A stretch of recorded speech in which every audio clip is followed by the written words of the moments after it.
Michael, while he's never done internet leads before, Michael has an unbelievably amazing way of speaking to people. He's really good at talking to people. So he's able to extract, even out of a small number of leads, he's able to extract leads and deals coming through. And Michael, you talked about this yourself, where you mentioned even people that you would tell before that were doing open houses, they would do open houses and they were like, well, I don't know how you're making money from this. Well, meanwhile, you were doing really well. It was because of how you handle the people there. What I find is you got to give them something they don't know, because right off the bat, they do not trust you. Right. You're a stranger. And so they're trying to trust you with one of the biggest purchases in their life.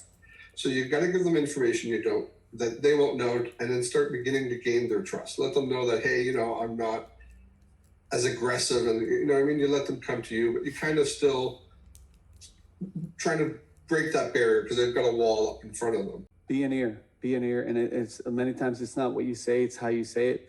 Yep. That makes a huge difference in terms of whether somebody's going to work with you or not. And this is why it's so important, guys. This is why it's so important that you understand how to work these leads properly, how to speak to these people properly. No matter that you've been an agent for 20 years, it's understanding what's the best way to get these people to actually correspond with you, because this is a new way for some of you who've never done internet leads before. This is a new way of actually generating business.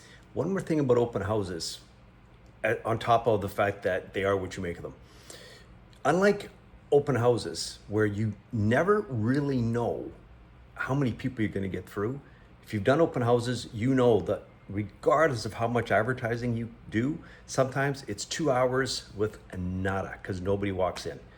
With online leads, you structure your times, and especially if you track your numbers and you track and measure, you start to realize that in 1 hour, I'll talk to this many people. In 2 hours, I'll talk to this many people. You can track and measure it. It is way more effective in terms of numbers. You don't have the face-to-face, the power of that, but you can create it. And that's the skill set, right? I had a great conversation. I think it was in May. Maybe it was Alvina that called me. I don't remember who, but someone was calling basically to check in and see how it was going. And we got into a conversation which sort of led me down the road of exploring other cities to put ads in, like beyond the ones that I'd already added. And in fact, there were a couple of other things that we ended up talking about, like, well, how can I find new ways to engage with the leads? And so she was telling me about how I can have alerts come. I can have an alert when they're back after 30 days. I can have an alert when they've seen the property. I can have an alert if they like the property. And each one of those is a potential opportunity for me to reach out to the client without having to set up any kind of task or timeline or schedule something for myself. But I see the email come in. I'm like, oh, look, Kadian's looking at houses today. Right. And she looked at this one. And so how can I add value to that experience? And that is the question that is always top of mind for me, because there are so many realtors, but I want to be the realtor that is constantly adding value to their experience. I want to be the realtor that surprise and delights them, where, when they're ready to go and they want to go see a house, it's me they're calling. That's what I'm trying to put out there. And I think it matters. I think it makes a difference. And hey, Lewis, do not be afraid to call people who have been on your site after 30 days, or who have looked at a home 3 times or 4 times, or whatever alerts you have set up on your CRM. Okay, again, these are opportunities. Take advantage of them. Let's role play. Ring, ring, ring. Hey, could I speak to Judy? Hey, Judy, it's Blake with the 97 Way Home Real Estate Group. Have I got you at a good time? Yeah, hey, listen, I see you've looked at that house on my site on Banana Street 3 times. I don't mean to pounce, but just saying, obviously there's some interest or there's some curiosity. Anything you want me to find out about that one? Okay, hey, listen, no problem. But again, if you ever have a question, don't hesitate to give me a shout or shoot me a text, and I'll get you the information. Just want to be your go-to, and happy to answer questions anytime. Have an awesome day. Thanks, Judy. That's it, okay? That's not perfect, but that's me being me, and you can be better, but you can be real, okay? And again, remember, guys and gals, these leads, chances are on a bunch of sites. They are visiting sites that are giving alerts just like yours do, that somebody's been on a listing 3 times. The other realtors aren't calling them. You be the person that calls them. You be the person behind the website. You are trying to cut everybody, you're trying to cut every other realtor off from these clients because they like you better and you're real and you exist and you'll answer questions. So grab your pens. This is a really powerful line. So for those of you that are afraid of collecting transaction fees or increasing your commission, in the absence of value, compensation is questioned. In the absence of value, compensation is questioned, which is why you have to know your market. While I don't like lines, when Bev says, listen to this line, it's not a line. What she says here is so powerful and so accurate. People question what we make, what realtors make. We make too much money. But the good ones, the ones that have developed trust, it's everything. Stop this right now. Go back and listen to what Bev said. It is one of the most powerful things I've ever heard said about this industry. The way I look at these internet leads isn't to have a quick close every single time. It's basically what we do now is going to turn into a deal probably 6 months from now. Right. And Exactly. and by nurturing these leads and calling them and emailing them and texting them, however they want to be contacted, they start warming up.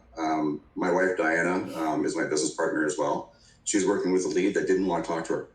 I don't want any calls. Just don't talk to me. Send me properties. Don't talk to me. And then every once in a while, she would prod her with a text message or, Nice. what do you want me to change the search at all? Would you like me to, do anything for you? And within a month and a half, or just over a month, she is ready to talk, and she's actually warmed up enough that she's trusting Diana enough to actually help her. Do not confuse this gentleman's sage advice on when to know your client as a cop-out to not call. Assuming that, hey, our leads are getting alerts, I don't have to call them, that is a cop-out, and that will not work most of the time. Hey, listen, I'm just here to help, and that's how you create that relationship. That's how you actually continue that conversation on. So I'm very, very happy to hear that you've taken that approach. You said there, I want to give you the ability to browse without me being a pain in the ass. That's kind of the angle That's that the I've been approach. taking. And I tell you, as soon as that kind of level of conversation gets inputted into the contact, it makes all the difference in the world. Does it open them up then? Do they actually? Totally. Yeah, Yep. that's amazing. And the average person does not understand the real estate process. We give leads way too much credit because of our own knowledge, because we live it, eat it, breathe it, drink it. I don't know about y'all, but I still can never figure out how the freaking lender gets paid.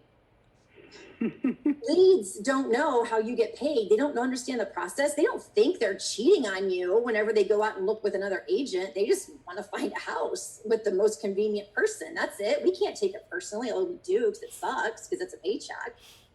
But the reality is, with all of these leads, they all have a story.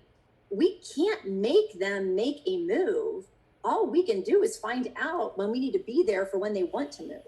So what Bev's saying here, this isn't just with regards to online leads. Our clients don't understand. Most of the people we work with punch the clock, work 8 hours, get a paycheck. They don't understand that that's not how it works for us. We have to explain how we work at some point and ask for the loyalty. And don't be afraid to say, hey, Bev and Jim, if you like me and you trust me, I'd like to be a realtor, but if you look with me and you walk out one day and buy a home with somebody else, I don't get paid. It's an awkward situation. It's an awkward conversation to have, but it's not once you believe in your value and you've been burnt a few times. I learned, I don't know when, but I remember it was fairly early in my career when I lost some clients. I started looking in the mirror and do this. Look in the mirror. Next time you lose a client, look in the mirror and say, did I do everything to create loyalty with that client? Did I explain to them how I get paid clearly and that they should not ever even walk on the same side of a street as another realtor? Unless you did that, it's partly your fault.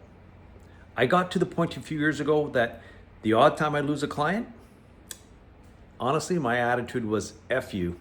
I wouldn't say it to them, but I'm thinking F you. And I never beat myself up because I know that I did everything right to create loyalty, and that particular client was just a dick.